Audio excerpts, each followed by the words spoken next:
principales patologías de la cirrosis hepática y sus complicaciones. Y de hecho, pues todos ustedes han visto hospitalización de cirrosis hepática, o sea, tienen una idea de la patología y la frecuencia, ¿no? Está siendo muy frecuente actualmente y las causas también están variando. Entonces, vamos a empezar a comprender un poquito bien la cirrosis.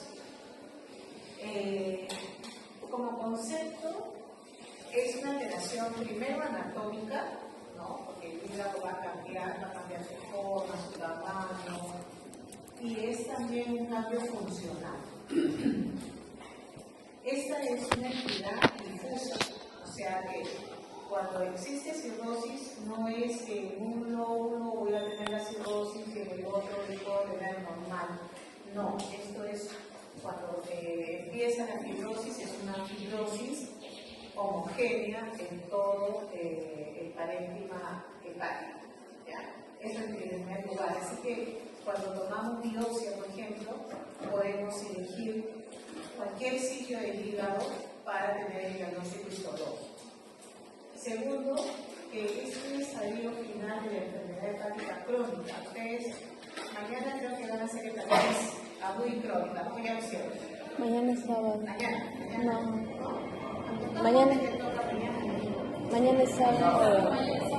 Mañana es sábado. Entonces, cuando el lunes el doctor Montes hable de hepatitis, sobre todo la hepatitis B y C, que lleva de la cronicidad, le va a explicar cómo se llega a estos, cómo se llega a la fibrosis hepática. Por otro lado, tenemos que es una reparación anormal de la arquitectura del hígado y por lo tanto se forman nódulos de regeneración. ¿Ya? Entonces eso es lo que vamos a ver a la macroscopía. La naturaleza de la cirrosis es irreversible y depende de la etiología. Sea cual sea la etiología, cuando se llega a la etapa de cirrosis ya con una fibrosis grado 4, 3, 4, es muy difícil regresar, ¿no? Entonces, esto es el concepto inicial de lo que es cirrosis. Ahora, siempre hay un proceso, ¿no? A lo largo del tiempo. Entonces, siempre se empieza con un hígado normal y luego la mayoría de las entidades, como son las hepatitis, por ejemplo, también producen hígado graso. El alcohol produce hígado graso. Las enfermedades metabólicas también producen hígado graso. Entonces, el primer caso siempre es la presencia de grasa hepática. Esto todavía puede ser reversible. Yo puedo tener pacientes con hígado graso, de acuerdo a la etiología, puedo revertir. Luego pasa una fibrosis hepática incipiente, que le clasificamos como F1, F2, y entonces aquí también podría revertir en algunos casos.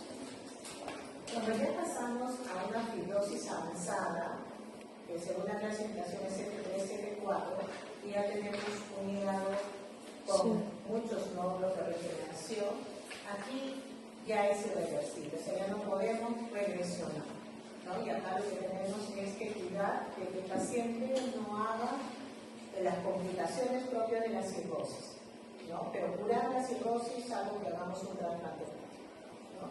Y luego el camino es acercarse al hepatocelular, que por haber tanta cirrosis ahora estamos viendo más hepatocarcinoma.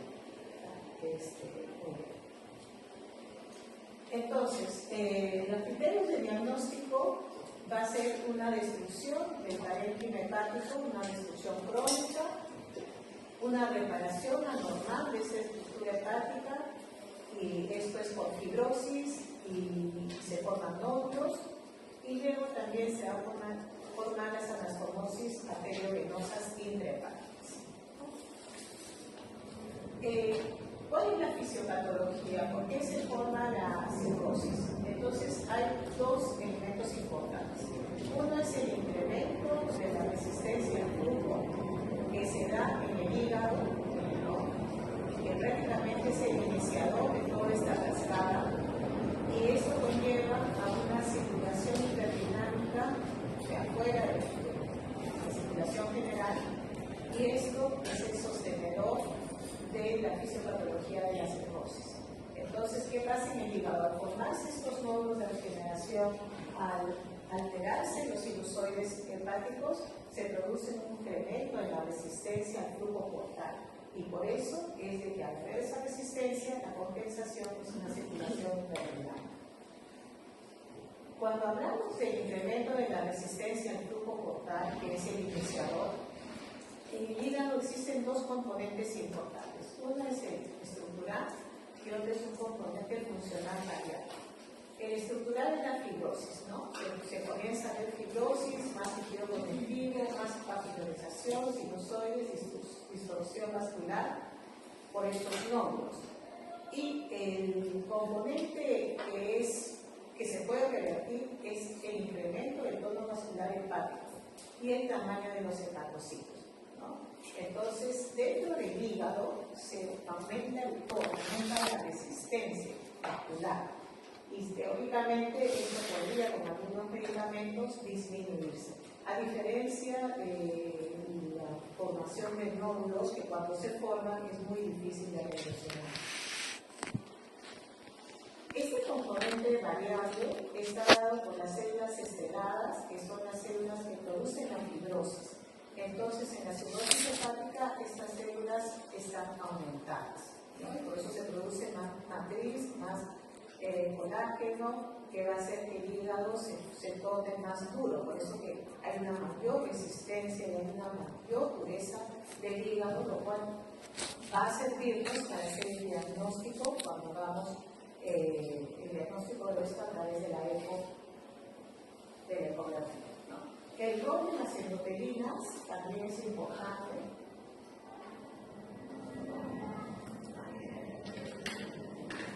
Estas endotelinas son unos vasoconstrictores que también se encuentran a nivel hepático, entonces aumenta la endotelina, aumenta la vasoconstricción.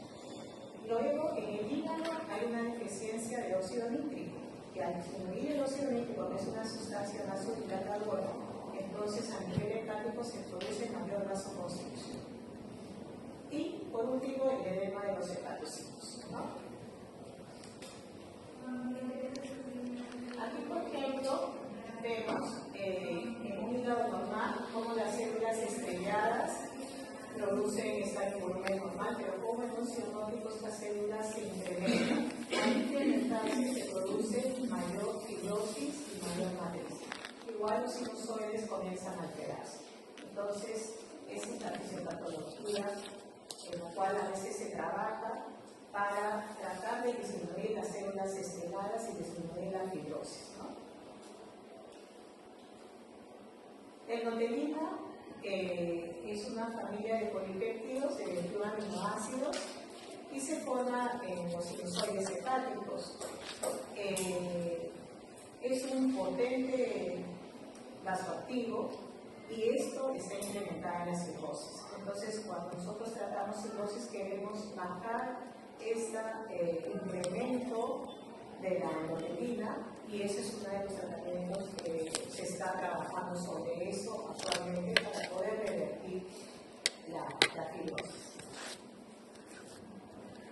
Entonces también se produce una deficiencia de óxido nítrico, por eso van a predominar los vasoconstrictores.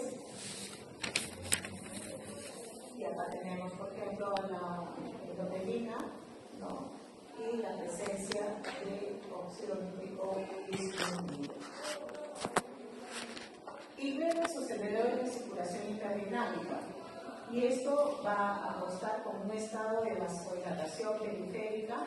Al haber una vasodilatación esplánica, el incremento es que va a haber un incremento del volumen sanguíneo total porque hay mayor espacio. Hay un incremento del gasto cardíaco porque el mayor volumen le llega al corazón y entonces va a haber mayor gasto cardíaco. Va a haber disminución de la resistencia vascular sistémica y estos pacientes cirróticos generalmente tienen presiones arteriales bajas o normales, pero es muy difícil que un paciente cirrótico tenga una presión muy alta. Ahora, esta circulación interdinámica es debido a la presencia de óxido nítrico, que es su principal agente vasodilatador. implicado en esta circulación intestinal, o sea, un aumento excesivo de óxido nítrico. Por lo tanto, tenemos que el óxido nítrico en el hígado está disminuido. Al estar disminuido, entonces aumenta la vasoconstricción intrahepática, entonces hay mayor presión intrahepática. En cambio, el óxido nítrico fuera del hígado está aumentado y esto aumenta la vasodilatación y aumenta el flujo esplánico y eso produce entonces también hipertensión portal. Entonces la resistencia vascular hepática más un flujo esplánico, la vasodilatación esplánica explica la hipertensión portal. Entonces esto era la base de entender la cirrosis hepática y entender la hipertensión portal. Pero más adelante ya se comenzó a decir de que la cirrosis tenía una implicancia de inflamación. O sea, dentro de la fisiopatología también existe inflamación hepática. Y entonces se comenzó a estudiar que en pacientes cirróticos existe una translocación bacteriana. Al haber una translocación bacteriana se producen unas moléculas que están relacionadas a los patógenos. ¿Ya? Y estas moléculas relacionadas a patógenos hacen que el paciente active su sistema inmunitario. Entonces se produce una reacción, ¿no? Antígeno-anticuerpo, o sea, una reacción de inflamación. Igualmente, la injuria hepática produce daño celular y produce también productos moleculares de daño tisular. De tal manera que esto también activa el patrón innato de reconocimiento y se produce inflamación. Entonces, en la cirrosis no solamente se explica por la hipertensión portal, por la vasoconstricción a nivel hepático y la vasodilatación esplánica, sino también por la inflamación que existe a nivel hepático. ¿Ya? Entonces, esto va a liberar entonces moléculas proinflamatorias y al liberar moléculas proinflamatorias, entonces se produce, o sea, se sostiene, digamos, la vasodilatación arteriolar esplánica y disfunción cardiovascular, lo cual va a explicar la disfunción adrenal, va a explicar la encefalopatía hepática, la disfunción renal y el síndrome hepatorenal. Y la hipertensión portal que hemos explicado por sí misma, donde el óxido nítrico es multiplicado, también produce esta vasodilatación esplánica y el sostenedor, digamos. ¿Ya? Entonces es por eso que cuando tratamos encefalopatía hepática, no solamente queremos bajar la presión portal, sino también queremos actuar sobre esta translocación bacteriana, queremos disminuirla. Tal es así que algunos están postulando el trasplante fecal en pacientes cirróticos para mejorar esta translocación bacteriana, ¿no? Entonces, la fisiopatología aumentó mucho más para explicar todas las complicaciones de la cirrosis.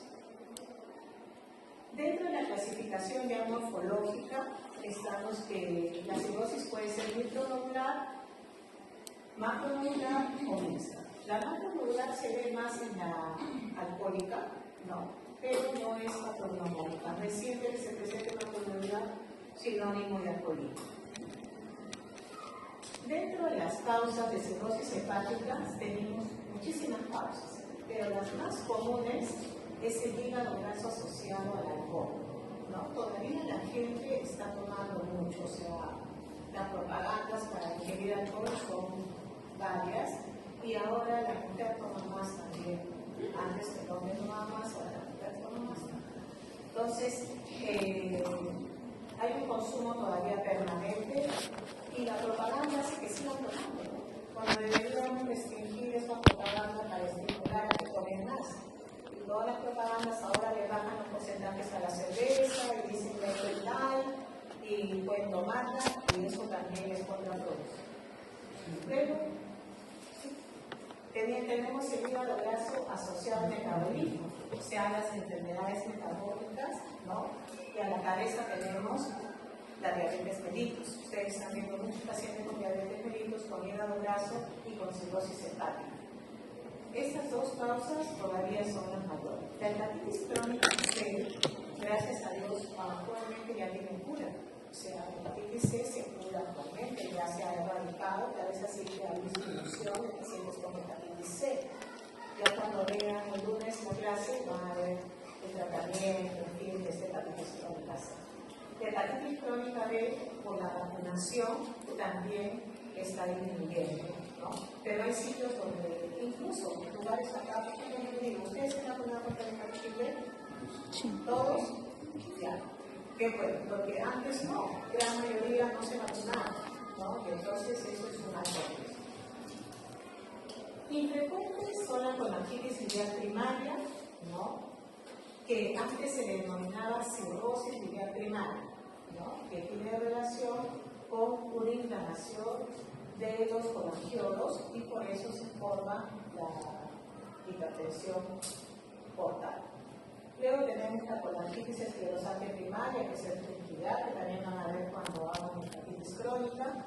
La cirrosis biliar secundaria, aquellos pacientes, por ejemplo, que son operados de la vesícula y dejan una estenosis en el colédoco, y entonces el paciente hace un reflujo a nivel hepático y entonces se produce una cirrosis biliar secundaria a un flujo disminuido de la bilis, ¿no?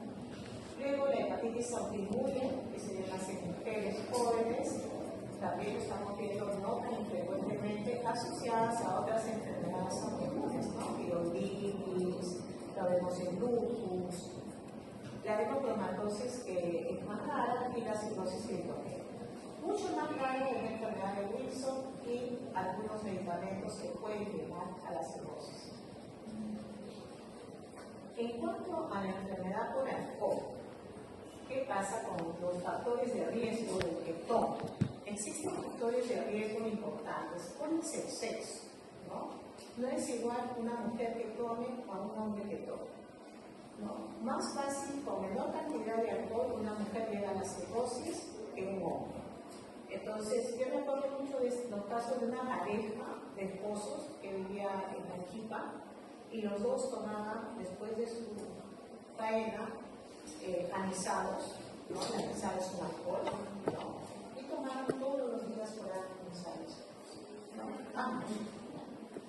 La señora cuando viene a vernos, porque comenzó a ponerse amarilla, comenzó a tener distensión abdominal, entonces la vimos y tenía un cuadro de cirrosis. Entonces, preguntando si la paciente tomaba alcohol, pero la misma cantidad que tomaba el esposo. Y sin embargo, la señora hace la cirrosis y el señor prácticamente solamente hizo un hígado graso, ¿no? Entonces, para que vean cómo el sexo sí está implicado como un factor de riesgo para la cirrosis. El otro factor de riesgo es la obesidad. Y la obesidad, pues, al tener un hígado graso, más el consumo de alcohol, que también la grasa hepática, se suman estos efectos y entonces está mal.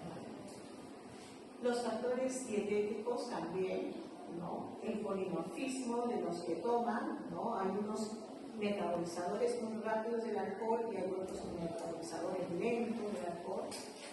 El patrón de la ingesta de alcohol es importante, ¿no? Hay gente que toma todos los días, y hay gente que toma una vez a la semana, que se dice social, pero de repente esa vez a la semana se toman 2 botellas de whisky y entonces la cantidad de alcohol que toma realmente es mayor.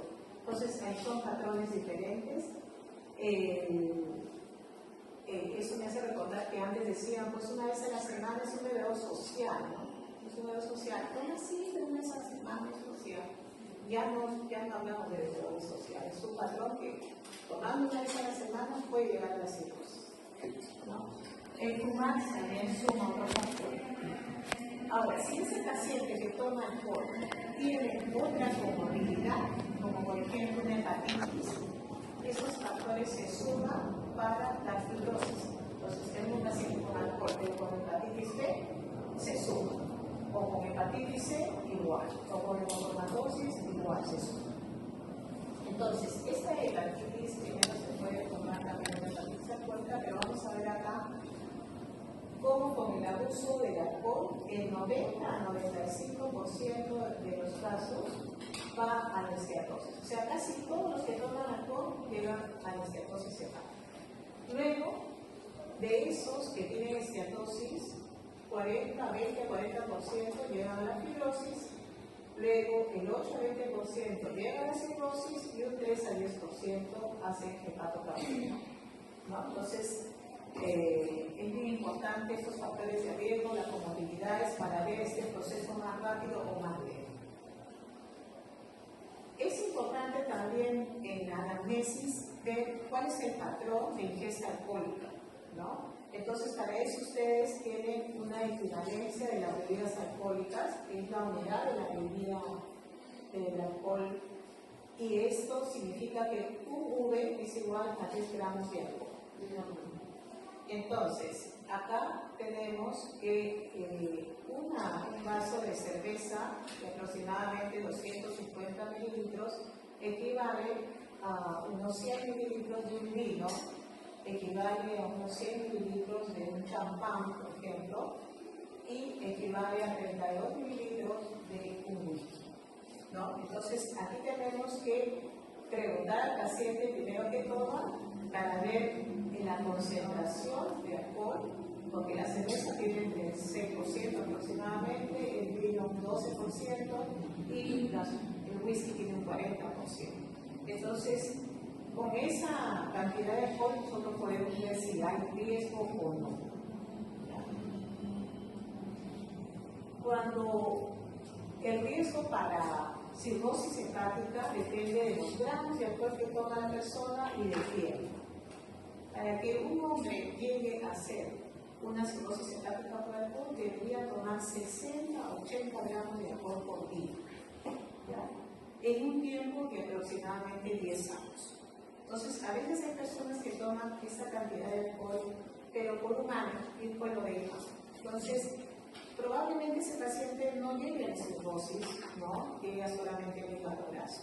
Pero si ya tiene un tiempo de 10 años a más, lo más probable que sí llegue a la cirrosis. En cambio, la mujer para que llegue a la cirrosis, solamente necesita 20 gramos al día, ¿no? Por un tiempo también de 10 años. Entonces, esa es la razón por qué ahora estamos viendo más mujeres con cirrosis, ¿no?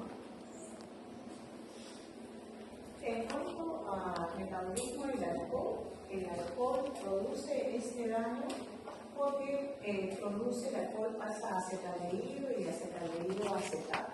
Y entonces, este acetaldehído es el que produce daño celular, ¿no? En cuanto a Mafaldi, que es la enfermedad hepática relacionada al metabolismo, tenemos que aquí, entonces hemos visto que hay varias entidades que lo hacen, ¿no es cierto? El alcohol entre ellas y también hay enfermedades metabólicas. Entonces, aquí vamos a ver en el Mafaldi sobrepeso, vamos a ver pacientes obesos, diabéticos, ¿no? Y por lo menos con 2 riesgos metabólicos, o sea, un obeso con diabetes, un sobrepeso con diabetes. Entonces, aquí es importante ver qué trastornos metabólicos trae el paciente para poder saber que tiene una falla. ¿Qué es lo que tenemos que ver si este paciente cumple con el síndrome metabólico? Y para ver si el paciente cumple con el síndrome metabólico y tener el riesgo de hacer hígado graso y cirrosis, entonces tenemos que ver cómo está la circunferencia abdominal, ¿no? En varones, mayor de 102, en mujeres, mayor de 88 centímetros. La presencia de triglicéridos mayor de 150 ya es un factor. La presencia de colesterol bueno menor de 40, también en varones y menor de 50 en mujeres. La presión arterial alta mayor de 130-85 y la glucosa basal mayor de 100. 3 o más de estos criterios definen el síndrome metabólico. Cuando tenemos el síndrome metabólico es muy probable que el paciente tenga una enfermedad hepática relacionada al metabolismo y hay que hacerle todos los estudios para saber si ya ha comenzado a tener una fibrosis. Muy bien, entonces esas son las causas más importantes: el alcohol y el hígado graso relacionado al metabolismo. Ya, como les digo, la parte de hepatitis y otras enfermedades la van a ver el lunes. ¿Cuál es el cuadro clínico con que lleve el paciente? Vamos a ver dos cuadros. Uno relacionado a la insuficiencia hepatocelular, o sea, el hígado no está produciendo, no está trabajando adecuadamente. Y entonces aquí la primera función del hígado es la función de síntesis y de detoxificación. Por lo tanto, el hígado produce albúmina. Si tenemos un hígado insuficiente, vamos a encontrar hipoalbuminemia. Vamos a encontrar alteración del tiempo de protrombina, ¿no? Un tiempo de protrombina alargado. Vamos a tener pacientes con descenso de factores de coagulación relacionados a la vitamina K, que es el factor 2, el factor 7 y el 10. También va a haber descenso del factor 5. Luego tenemos una eliminación biliar deficiente también en los cirróticos, por lo tanto va a haber una elevación de la bilirrubina. Y va a haber alteración hormonal y alteración de la metabolización de fármacos, ¿no? Muy bien. Ahora, el segundo paso es ver el cuadro de hipertensión portal. ¿Y qué vamos a ver derivado de esta hipertensión portal? Vamos a ver hipertensión, o sea, un paso grande que puede ser detectado por ecografía, pero también puede ser detectado por el examen clínico, ¿no? La palpación. Vamos a ver hipergamaglobulinemia.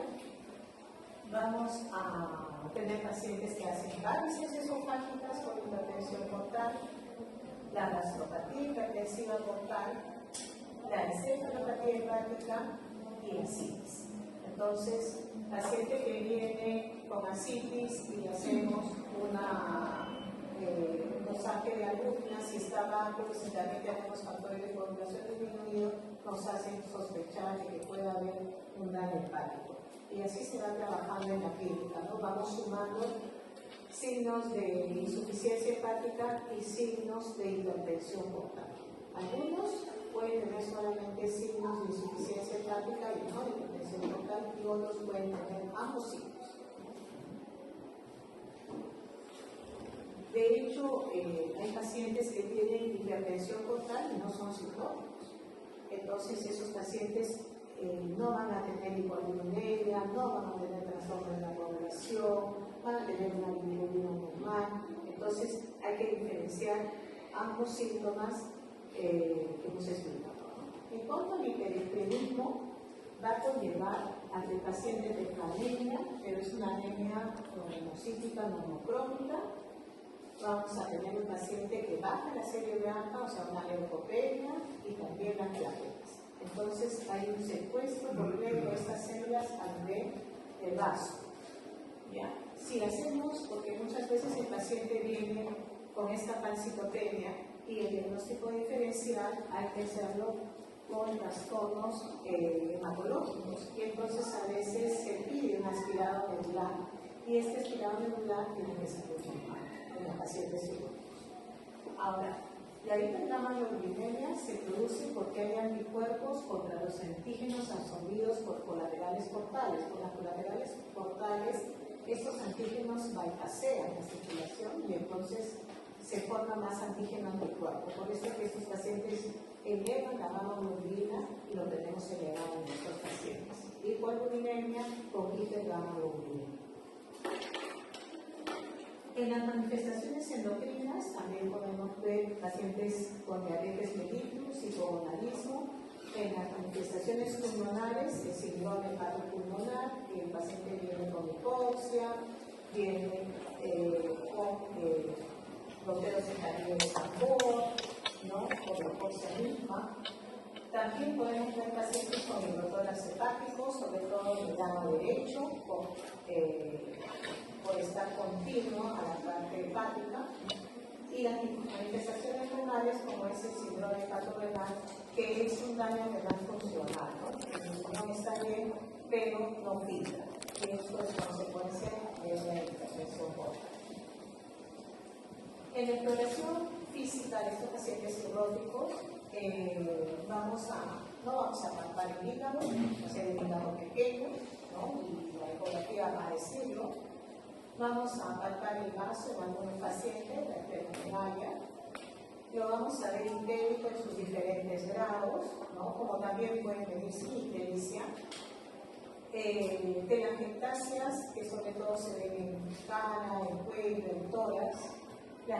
El tema palmar, las pérdidas de las columnas, la hepatio por el corso que estaba anunciando, la circulación colateral, que no están muchos pacientes ya, la feminización de hombres, la ginecomástia, que se presenta en estos pacientes, hematomas por la alteración en la coagulación.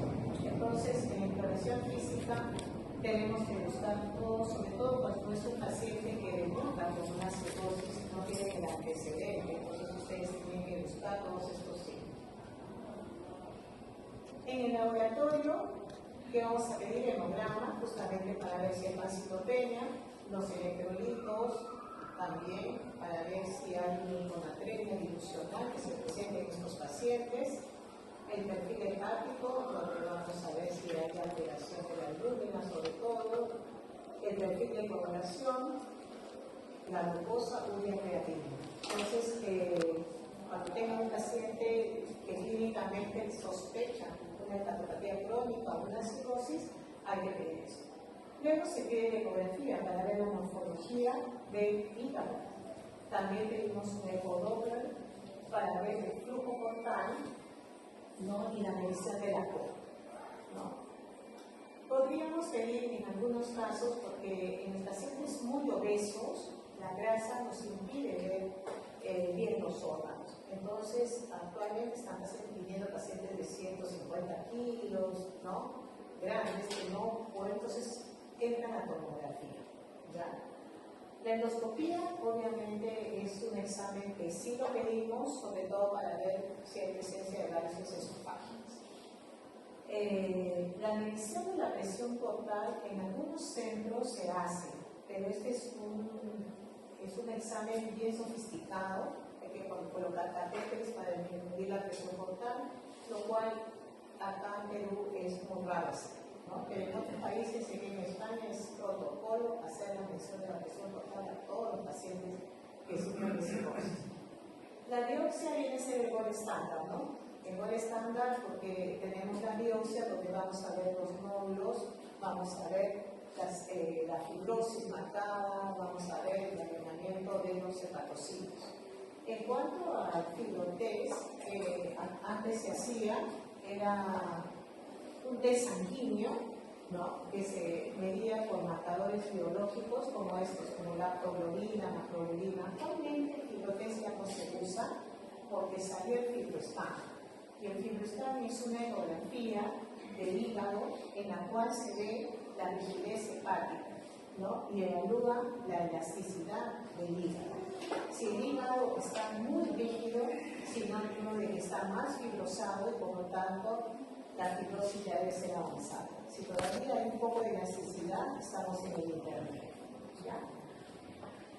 Y luego tenemos lo que nos ayuda también bastante es calcular a través de la calculadora la fibrosis con dos marcadores, el T4 y el ATI, que es entrar a la computadora y llenar lo que es el EDA, el TGO, el TGP. Entonces se va llenando y se sale un valor, ¿no? Entonces con eso también podemos calcular o tener idea si el paciente está con una cirrosis. Y esta es de la histografía hepática, donde nosotros vemos una secuencia, ¿no? De elasticidad. Es muy sencillo, el paciente está el hígado y con un traductor me pego al hígado y con una serie de disparos, como que voy golpeando al hígado, me rebota con una resistencia y eso me mide el AP se llama, que es la cantidad de kilopascales que tiene de resistencia. En cuanto ya a lo específico, porque eso es para todo paciente, pero si ya nosotros tenemos que buscar cuál es el origen de la cirrosis hepática, entonces de hecho todos estos vamos a tener que pedir. ¿Qué vamos a pedir al paciente? Independientemente de que tome, porque el hecho de que ustedes tengan en la anamnesis un paciente que ingiere una buena cantidad de alcohol, no quita que pueda tener una hepatitis B o una hepatitis C. De hecho, los alcohólicos hacen una vida muy mundana y se embriagan tanto que pierden la noción de su viola. ¿No? He tenido varios pacientes, hombres que los violan y después hacen hepatitis B, ¿no? Entonces, sufren eso. Ellos ni se acuerdan, pero son pacientes que han adquirido la hepatitis B de esta manera. Entonces, ¿qué hay que pedir? En la hepatitis, que eso le vamos a ver más tarde, pero la hepatitis B, la antígeno de superficie es muy importante. También se piden los anticuerpos, ¿no? Contra el COE. En la hepatitis C hay que pedir el anticuerpo total contra el virus de la hepatitis C. Entonces, de cajón tenemos que buscar estos. Bueno, la alcohólica es por historia clínica, obviamente. El paciente nunca va a decir que toma, ¿no? Entonces, los familiares son los que nos dicen a nosotros si efectivamente toma todos los días, esconde las botellas, o se toma el alcohol que usamos nosotros, ¿no? Para nuestro trabajo. Entonces, la historia clínica es bien importante. Cuando el paciente sospechamos lo que es la colangitis biliar primaria, llamada antes cirrosis biliar primaria, ¿por qué le llamaban cirrosis biliar primaria? Porque los diagnosticaban en etapa cirrótica, pero antes de la etapa cirrótica son pacientes que pueden tener una buena evolución clínica, ¿no? Entonces, acá se piden los anticuerpos antimitocondriales, ¿ya? Entonces, cuando tenemos los anticuerpos antimitocondriales más de unos 80, más de unos 160, es diagnóstico. Entonces, no llegamos a la biopsia. En los alcohólicos, muy raro también llegamos a la biopsia. Ahora, la colangitis esclerosante, si estamos pensando, hay que hacerle una CEPRE o una colangioresonancia para ver cómo están los conductos, ¿no? Si están esclerosados, eso es índice de que sea extendida. Cuando estamos pensando en una cirrosis biliar secundaria, hay que hacer ecografía para ver todo lo que es la vía biliar, y si no, colangioresonancia. Si estamos pensando que es una hepatitis autoinmune, tienen pacientes que viven con otras enfermedades autoinmunes, le permitimos anticuerpos antinucleares, antimusculizo y antihemoglobina. Estos pacientes generalmente sí llegan a la biopsia porque a veces no son ANA negativos, todos los marcadores pueden salir negativos, entonces a veces el paciente sí tiene que llegar a la biopsia hepática, a diferencia de las otras causas. La hemocromatosis generalmente hay que medir la saturación de transferrina, la ferritina, y se lleva a la biopsia también para ver si hay infierno en el tejido hepático. Y en la enfermedad de Wilson, el diagnóstico se hace con citoplasmina y la biopsia donde se va a encontrar cobre en el hígado. Acá hay que hacer estudios genéticos. Estos de acá, de hemocromatos, no lo pedimos, salvo que todos los primeros nos hayan salido negativos. Cuando viene un cirrótico y uno quiere saber de biología, los primeros buscamos es hepatitis, alcohol, cirrosis biliar primaria y cirrosis biliar secundaria y autoinmune. Lo demás es si nos ha salido negativo, todo va a. Y muchas veces todo sale negativo y entonces el paciente se queda con un diagnóstico de cirrosis criptogénica, lo cual que llamamos una cirrosis no filial. Nunca sabemos por qué fue. Ok, entonces aquí este cuadro es bien interesante porque aquí vamos a ver la medición de la gradiente presión venosa portal. Y esta gradiente normal es hasta 5 o 6. Cuando pasa de 5 a 6 ya estamos hablando de hipertensión portal, ¿ya? Pero hay pacientes que tienen 6, 7, 8, hasta 10, y el paciente puede no tener ninguna varice esofágica, ¿ya? O sea, depende de la presión, del gradiente de presión venosa portal. Igual también en relación a la elasticidad hepática, a la rigidez hepática, y acá venimos, por ejemplo, entre 15 y 25, la rigidez hepática puede estar con un paciente que no tenga ninguna varice esofágica, ¿no es cierto? Cuando ya pasa a mayor de 10 en la variante de venosa hepática, entonces aquí ya tenemos, y pasa también los telopascales mayor de 25, entonces ahí ya podemos tener una cirrosis que llamamos clínicamente significativa. Y entonces aquí puede no tener varices o puede tener varices. Luego avanza la enfermedad, porque esta es una enfermedad evolutiva, y pasamos a una, mientras esta etapa es compensada. Luego, cuando ya aumenta la presión portal a más de 12, comenzamos a ver la descompensación. Ahí ya comenzamos a ver ascitis, ¿no? Vemos sangrado por varices esofágicas o varices gástricas y comenzamos a ver encefalopatía. Entonces se vuelve una cirrosis descompensada.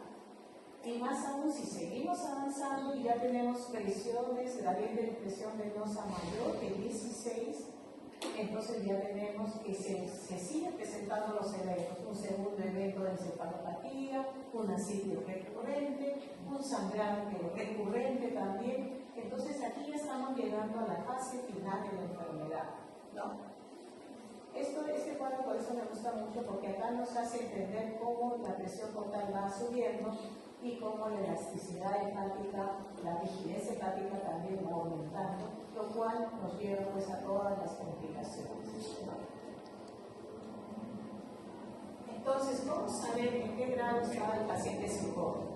Entonces, hay una clasificación de muchos años que es la clasificación de Charcot, la cual es una clasificación que utilizamos hasta ahora y que es muy fácil de recordarla, porque tenemos dos factores que son clínicos, ascitis y encefalopatía, y tenemos tres que son de laboratorio. El clínico, si hay ascitis, sí, hay una ascitis moderada y hay una severa o tensa.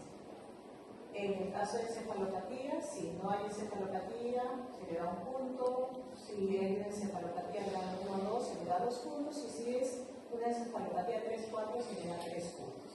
Igual a la albúmina. Una albúmina normal es un punto. Una albúmina que está un poco baja, entre 2.8 y 3.5, se da 2 puntos. Y menos por punto 8. La bilirrubina igual, ¿no? Entre 0,2, 2 a 3 y mayor de 3. Y el INR. Entonces, esto es lo que tenemos que pedir en laboratorio para poder hacer este score y ver el pronóstico del paciente, porque es muy importante el pronóstico. No solamente el diagnóstico de cirrosis, sino qué le voy a ofrecer al paciente.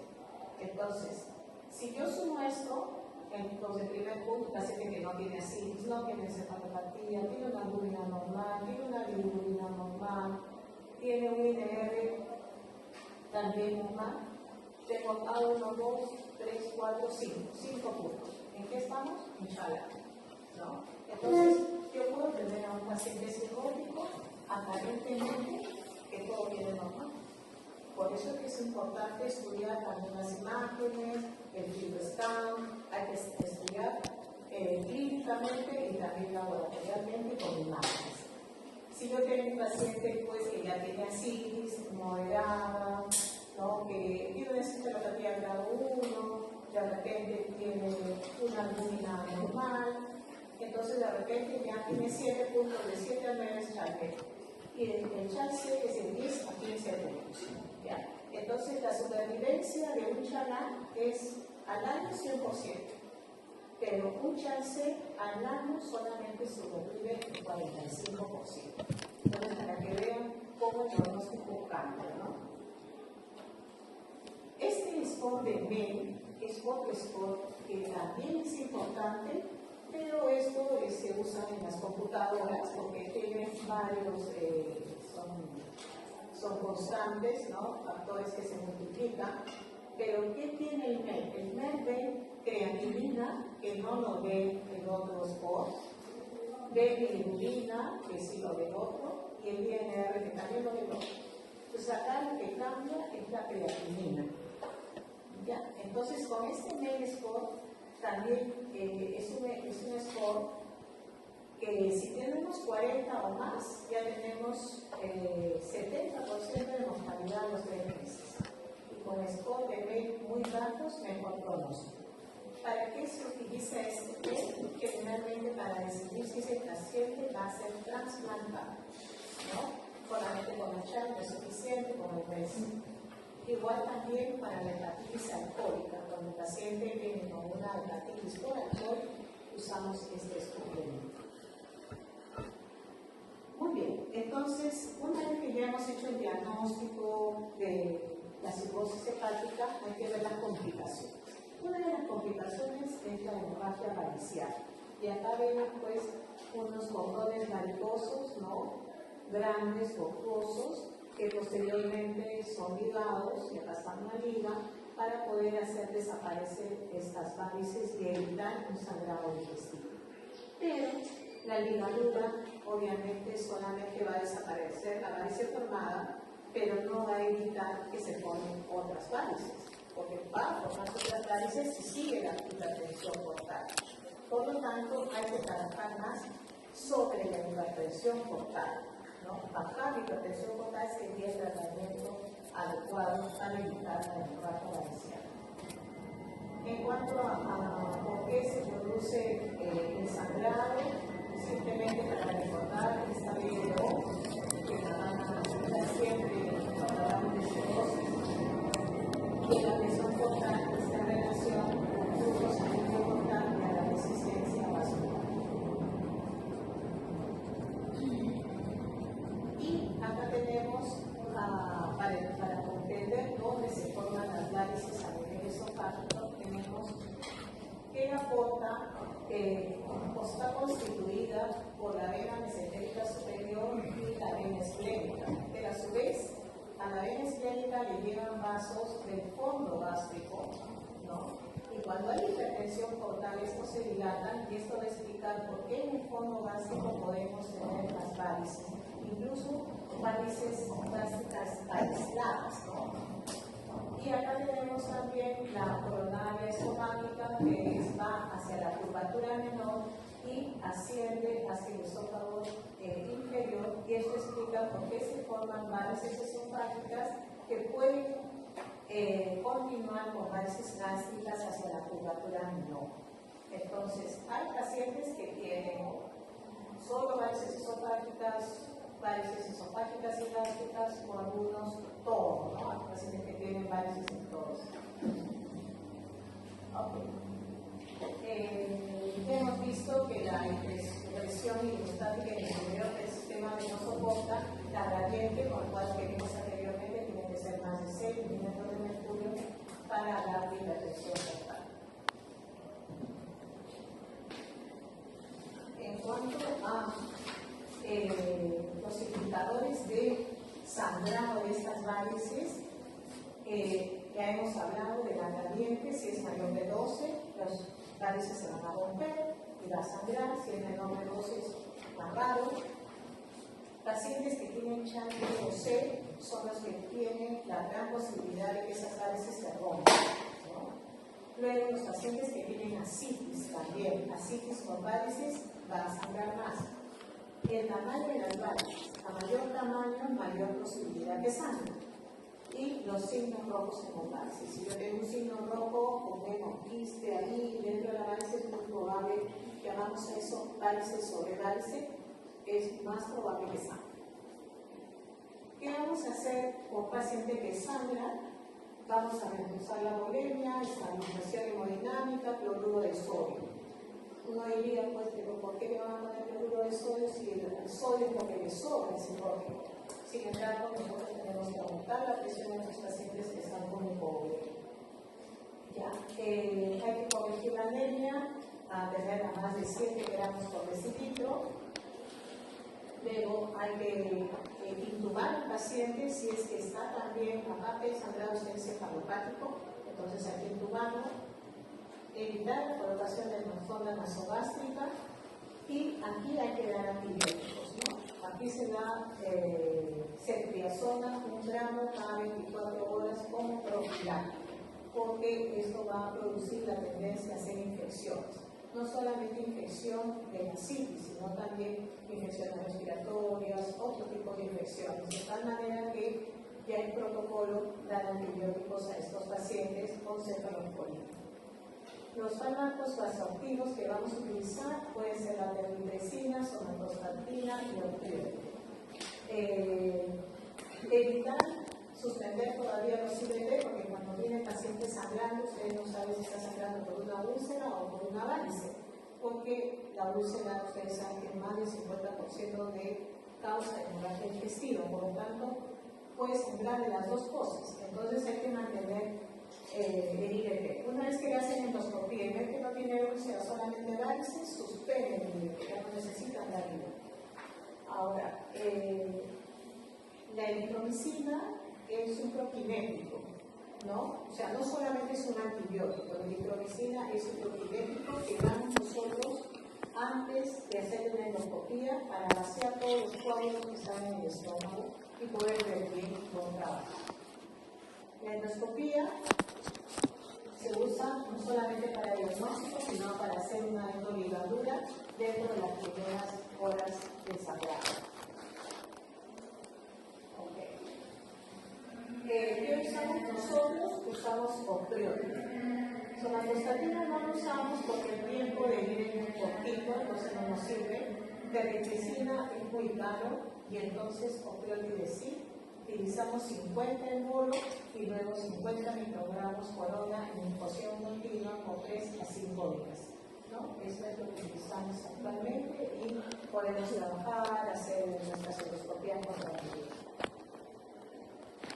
Y en cuanto a la profilaxis, se habla de profilaxis primaria y profilaxis secundaria. La profilaxis primaria, digamos, es antes de que esa varice sangre, ¿no? Entonces ahí tenemos que dar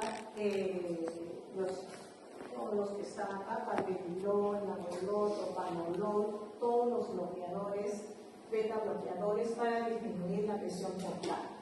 Cuando ya el paciente sangró, entonces hay que ligar, pero también hay que seguir dando todos los beta bloqueadores que van a tener la función de bajar la presión portal, ¿no? Entonces el objetivo es disminuir la presión portal. En cuanto a la citis generalmente está acompañado de una gran desnutrición del paciente, ¿no? Entonces son pacientes, los pacientes ascíticos son generalmente sarcopénicos, ¿no? Tienen muy poca masa muscular y eso lo hace de peor pronóstico.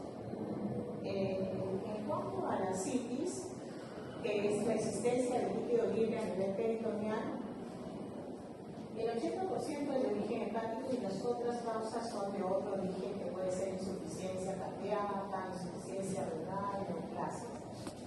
Bueno, aquí simplemente para decirles que en la fisiopatología de la citis, que ya sabemos que hay hipertensión portal, vasodilatación esplánica, disminuye el volumen arterial efectivo y estimula el aumento de renina, angiotensina, aldosterona y retiene sodio y agua. Entonces, por eso el paciente es que acumula agua por la gran retención de sodio. Se puede corregir inadecuadamente la hemostasis que aumenta la resistencia de renina, angiotensina, aldosterona, la retención persistente de sodio agua y la formación de citis. Entonces, por eso que el paciente tiene exceso de sodio, pero es dilución.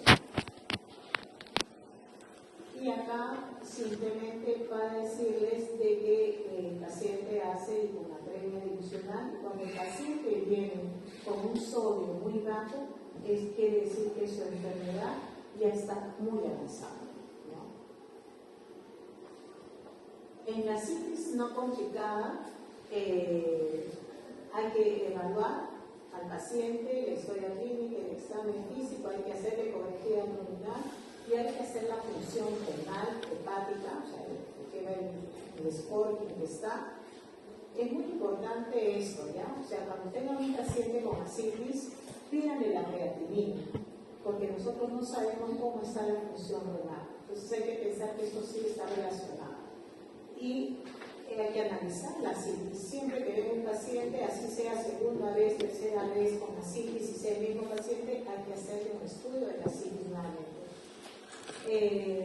Y se gradúa en grado 1, grado 2, grado 3. Grado 1 es que solamente se puede ver por ultrasonido, grado 2 es moderado y grado 3 es cuando ya produce en el paciente una gran distensión abdominal, dolor y dificultad respiratoria. En el cuadro clínico de la ascitis, cuando es pequeña la ascitis son asintomáticas, pero cuando ya la ascitis es grado 2 o 3, va a haber descontrol abdominal, la ascitis detectable y la ascitis desplazada. Si la ascitis es grado 3, el paciente ya no puede caminar porque se cansa, la función respiratoria se ve alterada y entonces son pacientes que tenemos que drenarlo para que el paciente pueda ventilar mejor. Esta puede conllevar a hernias inguinales o umbilicales, y esto puede producir estrangulación de las hernias. Hay pacientes cirróticos que han ingresado con estrangulación y han tenido que entrar a sala. Lamentablemente, lo malo es que un paciente con ascitis va a ser difícil que cualquier herida cicatrice, ¿no? Que el líquido no va a dejar pegar los tejidos. Pero hay que ver si esta ascitis está acompañada de edema de miembros inferiores o si solamente ascitis pura. Pero hay que ver si está acompañado de edema vertebral, sobre todo en el tórax derecho, y otras manifestaciones como anorexia y malnutrición que se ven en los pacientes que tienen también, aparte de la hipoproteinemia y hipoproteinemia. En los exámenes auxiliares no se olviden de medir la función renal,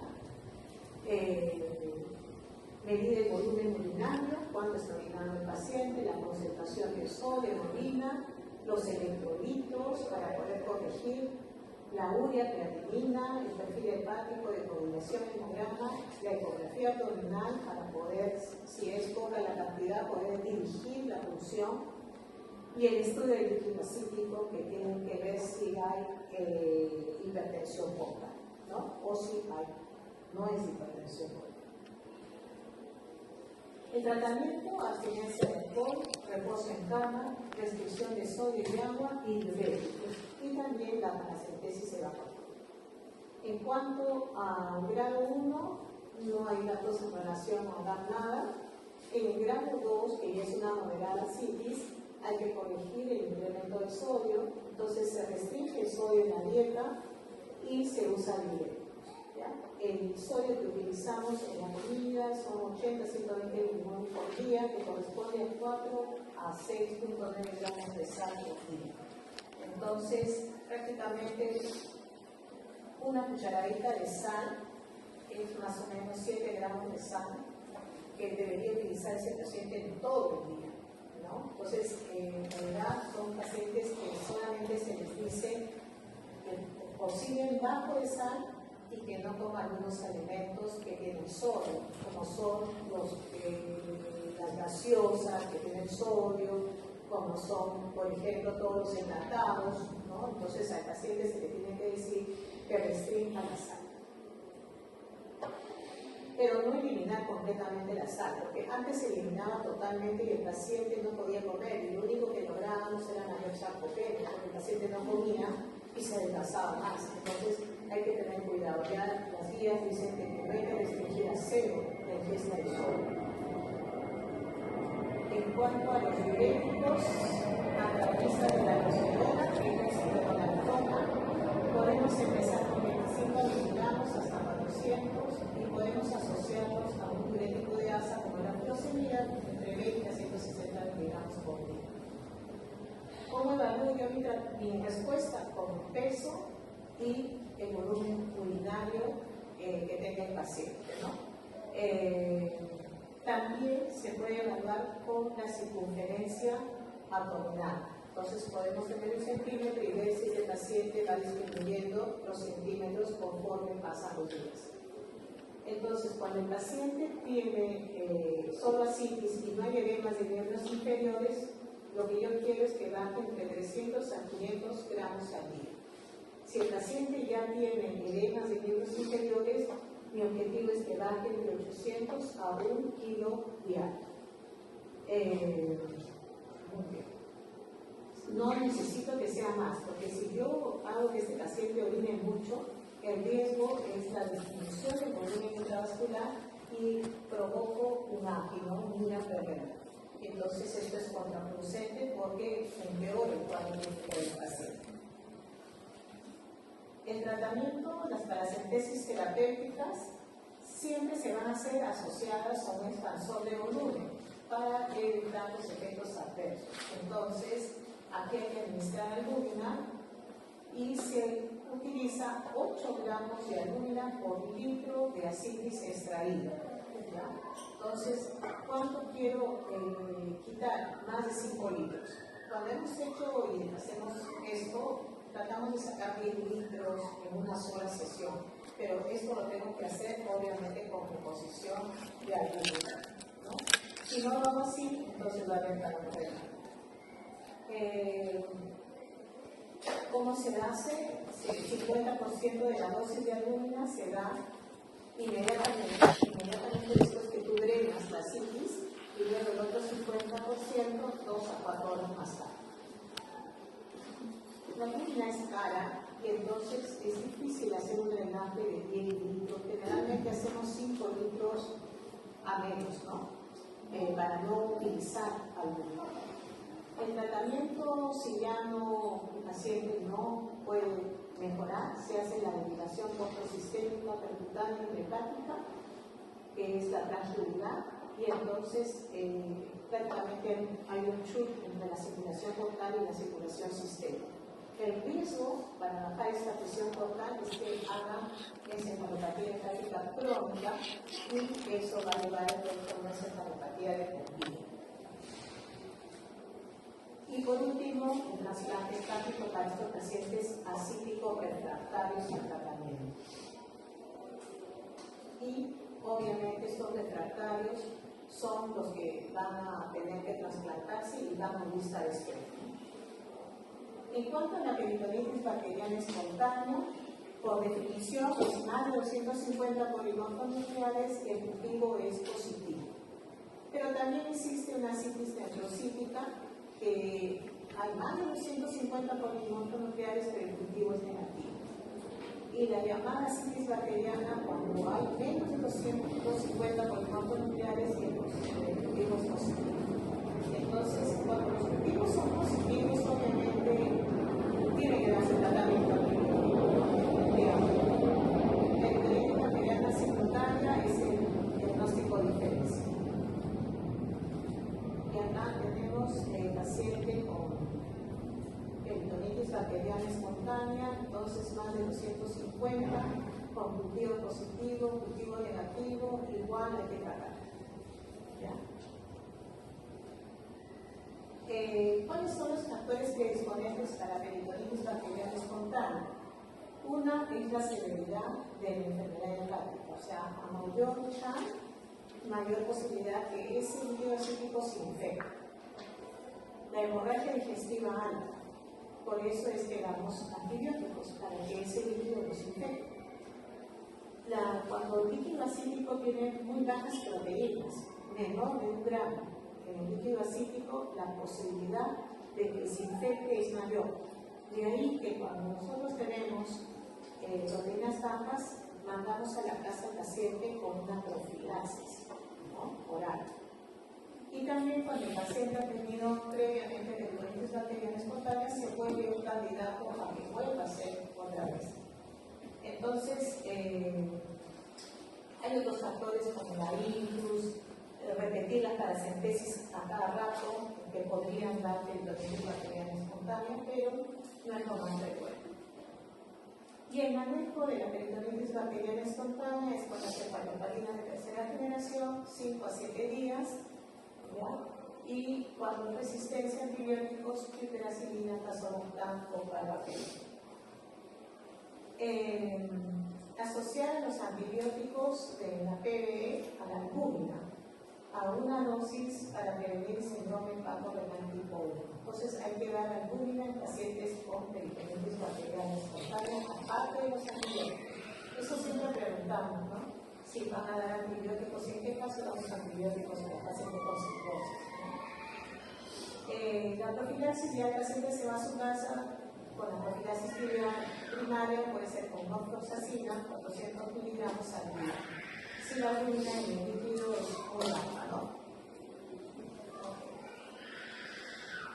Y el síndrome hepatorenal, que tiene criterio diagnóstico, es un paciente con cirrosis y ascitis y cuya creatinina central es mayor de 1.5 miligramos por decilitro, y hay una ausencia de respuesta de 2 días de suspender diuréticos y expansión en albúmina. Entonces son pacientes que le hemos dado diuréticos, le hemos dado albúmina los días seguidos y el paciente no mejora su creatinina y entonces el paciente no tiene shock, ¿no? Y hay una ausencia de enfermedad renal parenquimatosa que hemos hecho a través de la función renal y también de la ecografía, la cual nos está mostrando que hay un daño renal. Entonces esos serían los criterios para hablar de un síndrome hepatorenal, lo cual pues es una etapa final de la cirrosis con una supervivencia muy baja.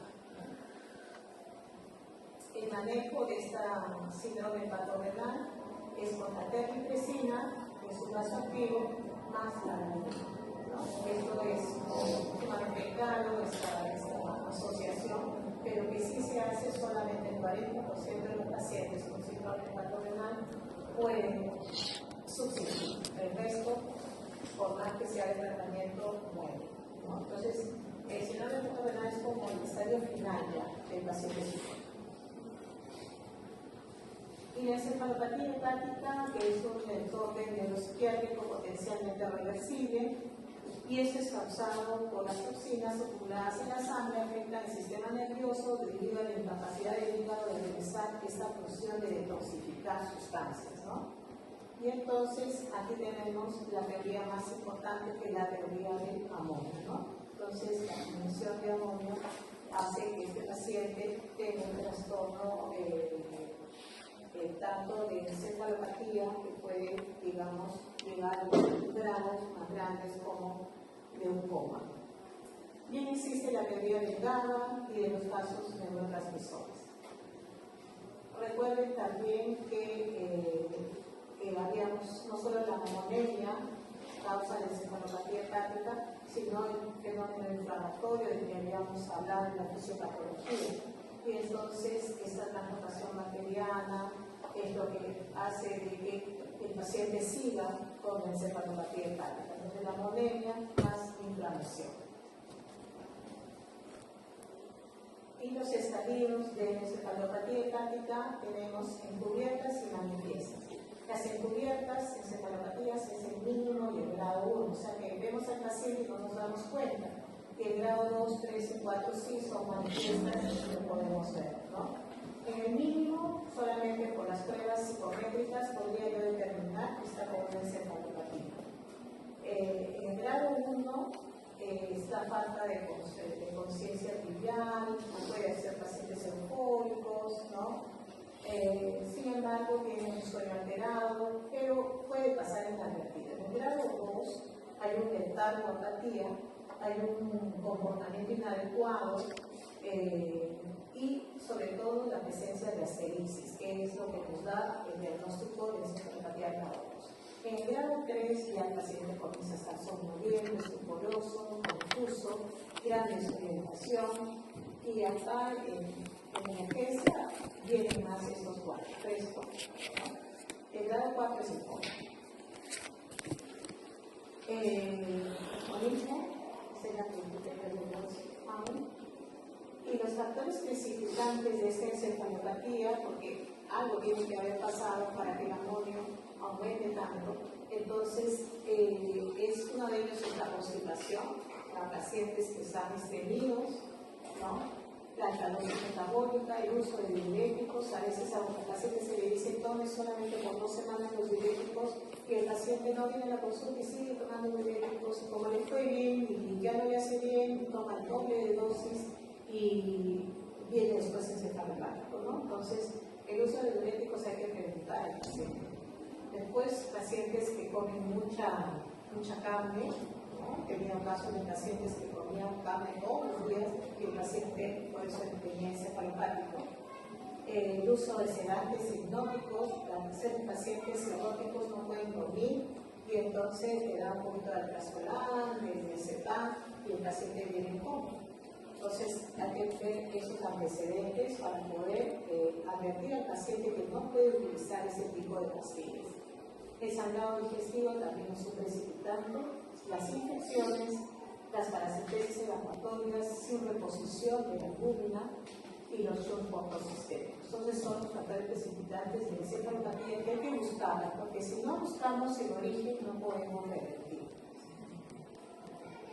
Entonces, en las medidas generales son identificar y tratar estos factores precipitantes, y el tratamiento específico ya viene a ser disminuir el sustrato de amonio. La proteína que damos, antes se decía que es bajar la proteína al paciente, ahora no. Ahora hay que darle 1.5 gramos por kilo día, generalmente es de origen vegetal, ya, por el nivel bajo de aminoácidos aromáticos que tienen este origen. Hay que hacer la limpieza intestinal a estos pacientes y para eso utilizamos la lactulosa. Vamos a disminuir la inmunogénesis y se puede utilizar el uso de disacáridos como la lactulosa, que es la asociación de la lactosa y la fructosa. Y la lactulosa tiene la función de estimular la incorporación de amonio dentro de las proteínas bacterianas. Por eso que no es un laxante solamente la lactulosa, sino va a disminuir el amonio. Y lo otro es que la fermentación bacteriana que produce eso disminuye el pH colónico y esto va a reducir la absorción de agua. Entonces, por los dos mecanismos, por la disminución del pH y por la incorporación de agua de las proteínas bacterianas, es que la lactulosa se da. Porque a veces decían, hay que dar otro tipo de laxantes. No es igual. Esto tiene propiedades para la encefalopatía. ¿Se puede usar antibióticos? Sí, se pueden usar antibióticos para reducir la formación de amonio por las bacterias. Los de elección son la rifaximirina, porque es un antibiótico no absorbible, y también se puede utilizar lactobacillus acidophilus, pero que tiene mayor evidencia es la rifaximirina. También hay otros medicamentos como son la L-retina de espartato que fija el amonio, reduciendo la concentración de amonio en estos pacientes, ¿no? Hay que reemplazar el zinc, pero estos medicamentos tienen poca evidencia.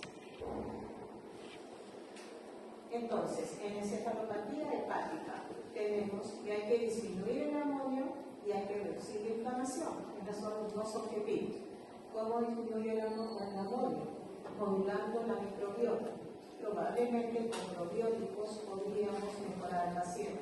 Sin embargo, los probióticos todavía no se pueden recetar a todos los pacientes porque se está haciendo estudios de qué constituyen estos probióticos, qué composición tienen que favorecerían a este paciente cirrótico, ¿no? Entonces, se habla de trasplante fecal, pero todavía no hay nada muy claro. Y lo otro es disminuir el amonio por captadores de amonio, como la lactulosa, que sí usamos, y ornitina aspartata. Y también vamos a reducir la inflamación, como modulando el ambiente intestinal, y para eso usamos rifaximirina. Entonces, en conclusión, la lactulosa rifaximirina, de hecho, logra disfrutar si hay en el Perú, y probióticos todavía no tenemos la evidencia exacta. Ok. Entonces, es que ya terminé. Es que es un tema bien largo, pero he tratado de ponerlo importante porque de hecho ustedes lo copian y pueden leerlo, ¿no? Van a copiarla. Entonces, simplemente terminar esto, siempre doy mensajes